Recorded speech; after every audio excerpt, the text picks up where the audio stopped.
स्वागत है आपका कहानी यंत्र मानव के नवे हिस्से में। यंत्र मानव रंजीत पर हमला करने ही वाला था कि तभी वहां पर गोलियों की बौछार होने लगी और देखते ही देखते रंजीत के बॉडीगार्ड्स ने यंत्र मानव को चारों ओर से घेर लिया। अपने बॉडीगार्ड्स को देखकर रंजीत की जान में जान आई। उनमें से एक बॉडीगार्ड सामने निकल कर आया और उसने रंजीत समेत पीटर को कवर किया और उन्हें गाड़ी के पास ले गया। उनसे कहने लगा, आप इसमें बैठकर निकल जाइए, हम इसे देख लेंगे। रंजीत और पीटर दोनों गाड़ी में बैठ गए। गाड़ी में पहले से दो बॉडीगार्ड्स बैठे हुए थे। रंजीत ने उन्हें गाड़ी स्टार्ट करके चलाने को कहा। उन्होंने गाड़ी स्टार्ट की और वहां से चल दिए। जाते वक्त रंजीत और पीटर ने पलटकर यंत्र मानव को देखा। वो बॉडीगार्ड्स के बीचों बीच घिरा हुआ था। अब रंजीत ने पीटर से कहा, क्या इसके ऊपर गोलियों का असर होगा? इस पर पीटर कहने लगा, गोलियों का असर हो या ना हो, सबसे अच्छी बात यह है कि हमारी जान बच गई और अब हमें यहाँ से दूर निकलना होगा। जल्दी से तेज़ गाड़ी भगाओ। उसने बॉडीगार्ड से कहा तो उसने गाड़ी की रफ्तार बढ़ा दी। जैसे जैसे दूरी बढ़ती गई, बॉडीगार्ड्स और यंत्र मानव उसकी आंखों के सामने से ओझल होते रहे और बस उनके कानों में गोलियों की आवाज़ ही रह गई। दूरी बढ़ने के साथ गोलियों की आवाज़ भी मध्यम पड़ गई। अब वो सब वहाँ से निकल जाना चाहते थे, मगर इधर यंत्र मानव बॉडीगार्ड्स को जमकर मजा चखा रहा था। उस पर गोलियों का कोई असर ना होता देख बॉडीगार्ड्स भौचक्के थे। उनमें से एक बॉडीगार्ड ने कहा, इसने बुलेट प्रूफ जैकेट पहन रखी है। इस पर दूसरे ने कहा, मगर इसके सिर पर गोली क्यों नहीं लग रही? तो पहले ने कहा, हो सकता है कि कोई नई चीज़ लाया हो जो इसने सर पर पहन रखी हो, मगर अब जो भी हो हम इसे ज़रूर मार डालेंगे। वो लगातार उस पर फायरिंग करते रहे। यंत्र मानव पर कोई असर ना हुआ। उल्टा यंत्र मानव ने दहाड़ कर उन सभी से कहा, मेरी दुश्मनी तुम सबसे नहीं है, तुम सब अपने आप को पुलिस के हवाले कर दो। अगर तुमने हमारी बात नहीं मानी तो मैं तुम्हारी जान लेने से भी पीछे नहीं हटूंगा। उसकी बात किसी ने नहीं मानी। सभी बॉडीगार्ड्स एक के बाद एक उस पर गोली चलाते रहे। जब यंत्र मानव ने देखा कि वो लोग उसकी बात नहीं मान रहे तो उसने पास ही लगे हुए पेड़ की एक डाली उखाड़ी और उसे बॉडीगार्ड्स के ऊपर दे मारा। सारे बॉडीगार्ड्स चितर बितर होकर इधर उधर गिर गए। कुछ अपने आप को बचाते हुए पीछे खिसक गए और उन्होंने दोबारा से यंत्र मानव पर गोलियां दागनी शुरू कर दी। यंत्र मानव ने देखा कि वो उसकी बातें नहीं मान रहे हैं तो यंत्र मानव ने तेज बिजली की धार निकाली और सभी बॉडीगार्ड्स को जलाकर राख कर दिया। कुछ बॉडीगार्ड्स उसकी बिजली की धार से बच गए। वो ये सब देखकर भौचक्के हो गए। वो भूत भूत चिल्लाते हुए वहाँ से गाड़ी में बैठकर भागने लगे। यंत्र मानव भी उनका पीछा करने लगा। गाड़ी की स्पीड बहुत तेज थी। यंत्र मानव की स्पीड गाड़ी से भी तेज होती जा रही थी। गाड़ी चलाते हुए वो लोग जब पलट कर देखने लगे तो यंत्र मानव को अपने पीछे तेज रफ्तार से दौड़ता देख और भी ज़्यादा खौफजदा हो गए। वो कहने लगे कि ये कोई भूत प्रेत है या फिर जिन है, ये अब हमें नहीं छोड़ेगा, हमें यहाँ से भागना होगा। गाड़ी चलाते वक्त भी कुछ लोग उस पर फायरिंग कर रहे थे, मगर उस पर गोलियों का कोई असर नहीं हो रहा था। उल्टा वो दौड़ कर आके गाड़ियों पर टक्कर मार रहा था और गाड़ियाँ ऐसे हिल रही थीं जैसे कि मानो उन्हें हाथी पलट रहा हो। वो लोग अपनी जान बचाने की बहुत कोशिश कर रहे थे, मगर यंत्र मानव ने एक गाड़ी को पकड़कर दौड़ते हुए ही उठा के फेंक दिया। गाड़ी बहुत तेज़ी से सड़क के किनारे लड़ गई और उसमें सवार सभी बॉडीगार्ड्स मारे गए। बाकी बची गाड़ियां वो और रफ्तार बढ़ाकर भागने लगी। यंत्र मानव उनका भी पीछा करने लगा। गाड़ियों की रफ्तार इतनी तेज़ थी कि वो कुछ ही पल में रंजीत और पीटर की गाड़ी के पीछे हो गई। अब रंजीत ने जब पीछे आती हुई गाड़ी को देखा तो उसने पीटर से कहा, मुझे लगता है बॉडीगार्ड्स ने अपना काम कर दिया है। इस पर पीटर कहने लगा, मगर हमारी सभी गाड़ियां नहीं दिखाई दे रही हैं। रंजीत कहने लगा, हो सकता है कि मुठभेड़ में सभी बॉडीगार्ड्स मारे गए हों और ये जो बचे हैं सिर्फ यही आए हों। इस पर पीटर कहने लगा, मगर ये सब इतनी तेज़ गाड़ियाँ क्यों चला रहे हैं? रंजीत ने भी गौर से देखा। हाँ, मुझे भी समझ नहीं आ रहा, कहीं ऐसा तो नहीं कि यंत्र मानव इनका ही पीछा कर रहा हो। ये सब बातें सुनकर पीटर के माथे पर पसीना आ गया। कहने लगा, अगर ऐसा हुआ तो हमारे लिए आज बहुत बुरा दिन है। उन्होंने अभी इतना सोचा ही था कि रंजीत ने देखा कि पीछे आती हुई उसकी बॉडीगार्ड्स की गाड़ी झट से हवा में उड़ गई और हवा में उड़ाने वाला उन्हें और कोई नहीं यंत्र मानव था, जिसने पकड़कर इतनी तेज गाड़ी को उछाला कि वो बिस्कुट की तरह हवा में उछलती चली गई और फिर झट से आकर रोड पर गिरी। गाड़ी के परखच्चे उड़ गए और उसमें सवार सभी बॉडीगार्ड्स मारे गए। बची एक गाड़ी जो आगे चल रही थी और उसके आगे पीटर और रंजीत की गाड़ी थी। रंजीत ने अपनी गाड़ी को और तेज चलाने को कहा। बॉडीगार्ड ने और तेज गाड़ी चलाई और उसके पीछे आती हुई गाड़ी को यंत्रमानव ने अपनी बिजली की धार से जलाकर राख कर दिया। ये सब देखकर वो बहुत ज़्यादा डर गए। अब यंत्रमानव रंजीत की गाड़ी का पीछा करने लगा। वो तेज भागते हुए रंजीत के ड्राइवर के सामने आ गया। उसने दरवाज़ा पकड़ के उखाड़ दिया। ड्राइवर को चलती गाड़ी से नीचे पकड़ के ढकेल दिया। ड्राइवर की गाड़ी के पहिए के नीचे सर आने से मौत हो गई। अब गाड़ी बिना ड्राइवर के भाग रही थी। दूसरे बॉडीगार्ड ने, जो ड्राइवर के पास बैठा था, उसने यंत्रमानव पर गोलियां दागनी शुरू कर दी, मगर उस पर गोलियों का कोई असर नहीं होने वाला था। वो गाड़ी में बैठ गया और उसने दूसरे बॉडीगार्ड को जान से मार डाला। फिर गाड़ी की ब्रेक लगा दी। जैसे ही उसने गाड़ी की ब्रेक लगाई, पीटर और रंजीत गाड़ी से उतरकर भागने लगे। यंत्रमानव नीचे उतरा और उनके पीछे भागने लगा। यंत्रमानव के लिए उन्हें पकड़ना बच्चों का खेल था, मगर वो उन्हें सताना चाहता था। अब पीटर और रंजीत जहाँ जहाँ जाते, यंत्रमानव उनके पीछे पीछे आता, तेजी से हंसता, उनकी हालत का मजाक उड़ाता।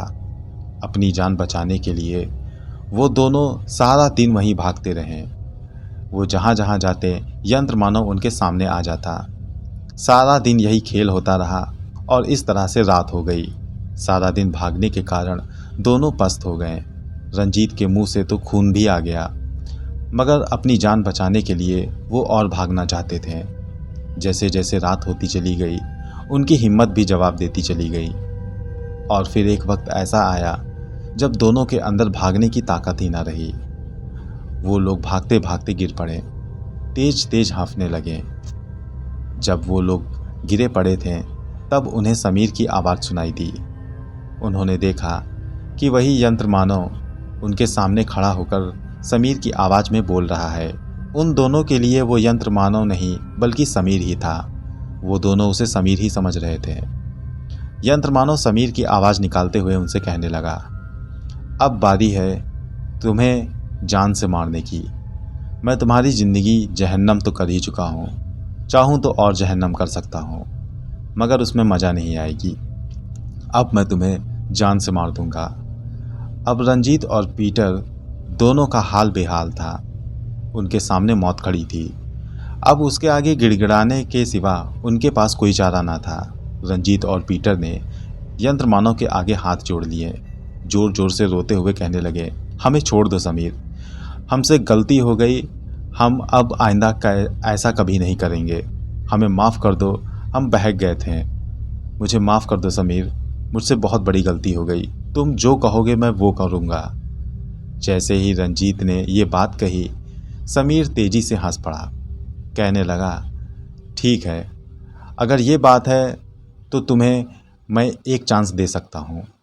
तुम्हें जाकर अदालत में ये कबूल करना होगा कि तुम गैर कानूनी काम करते हो और तुमने ही मुझे फंसाया था।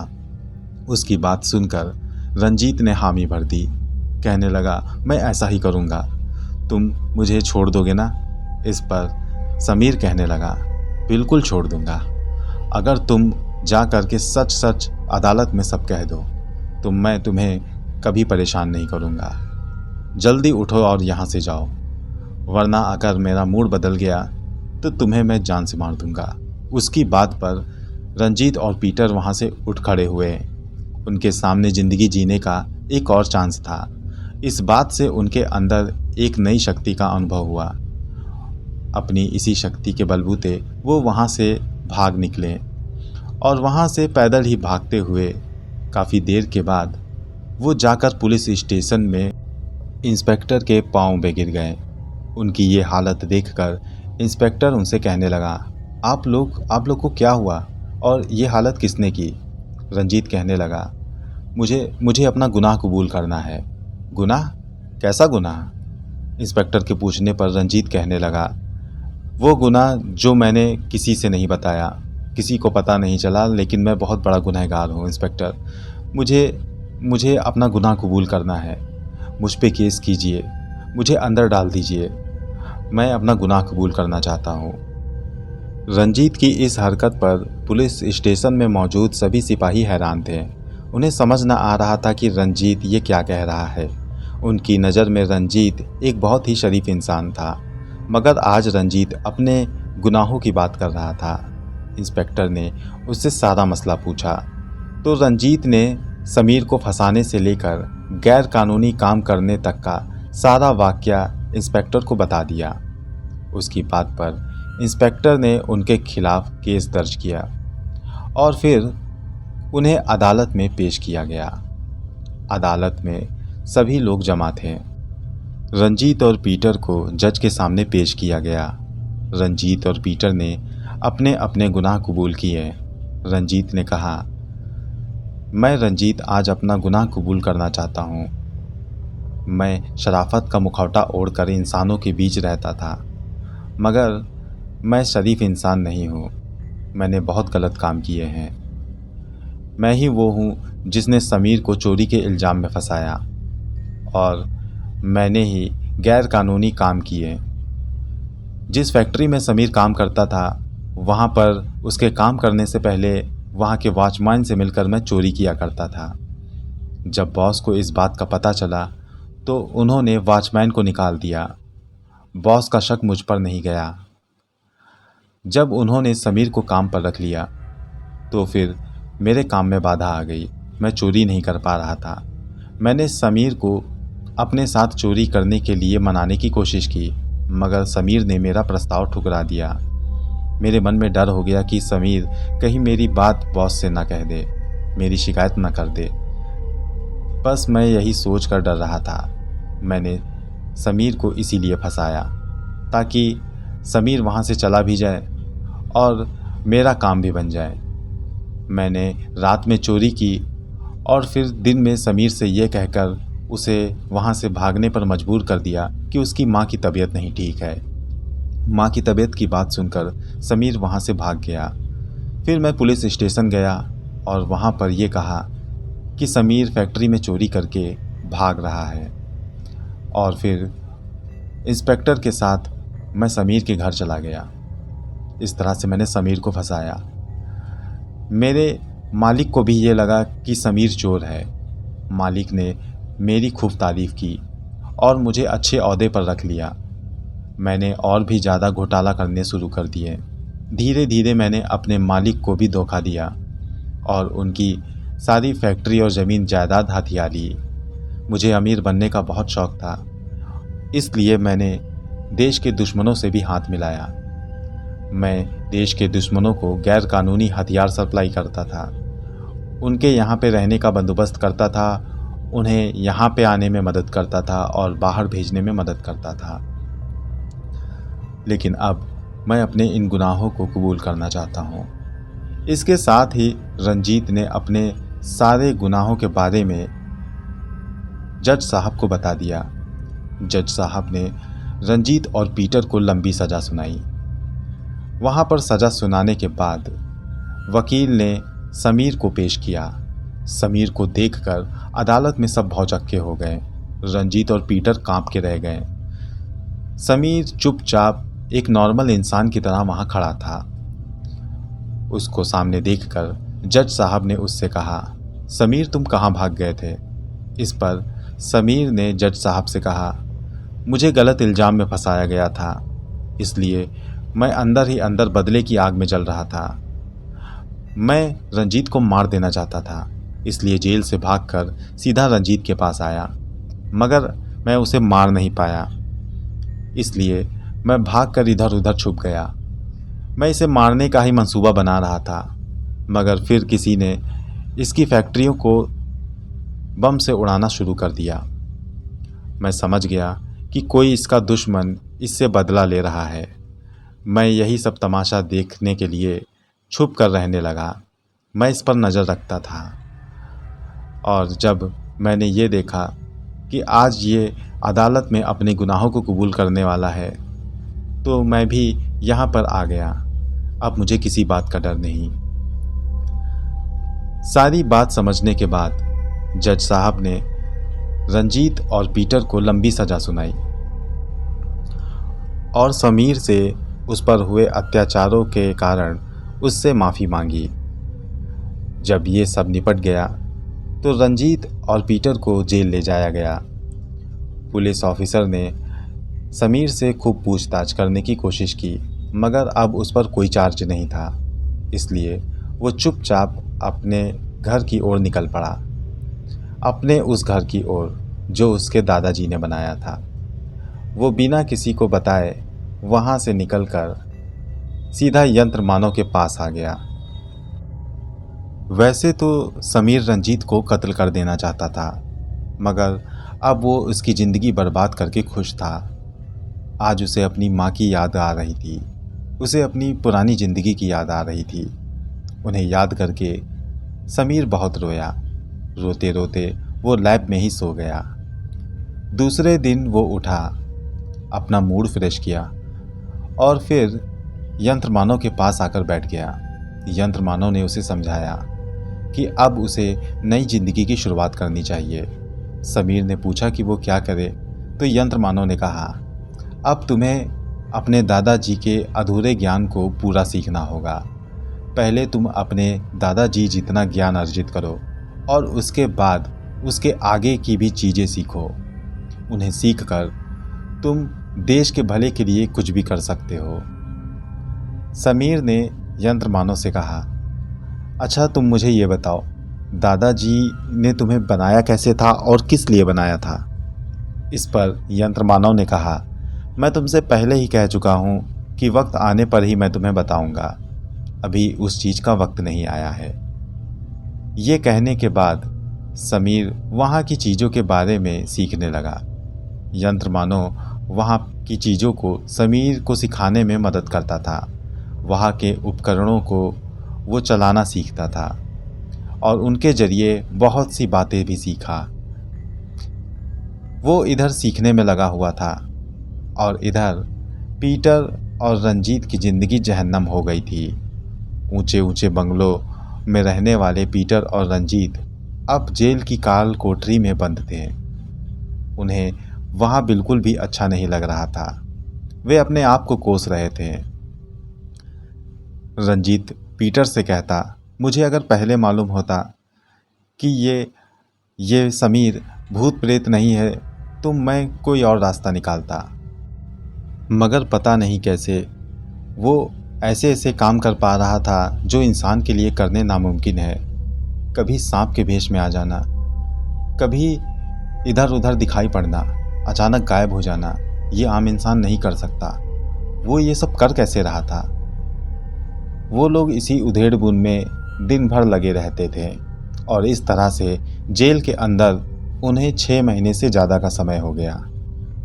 एक दिन हवलदार उनके पास आया, उन दोनों से कहने लगा, तुमसे कोई मिलने आया है। वो दोनों हैरान हुए, हमसे कौन मिलने आया होगा?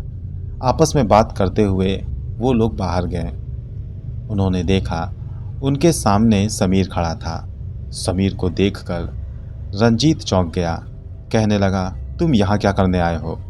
इस पर समीर कहने लगा, देखने आया हूँ कि तुम्हारी जहन्नम वाली ज़िंदगी कैसी है, मज़ा आ रहा है ना? इस पर रंजीत कहने लगा, सच सच बता, तूने क्या किया है? कैसे हम लोगों को फंसाया है? वो सब कुछ तू कैसे कर पाता था? कैसे तू सांप बनता था और किस तरह से हवा में मेरे सामने उड़ता था? इस पर समीर हंसते हुए कहने लगा, वो सब मैं तुम्हें नहीं बताऊंगा, बस इतना जान ले कि मेरे हाथ में एक चिराग है जिसमें से एक जिन निकलता है और वही जिन तरह तरह की शक्लें बनाकर तुम्हारे सामने आता है।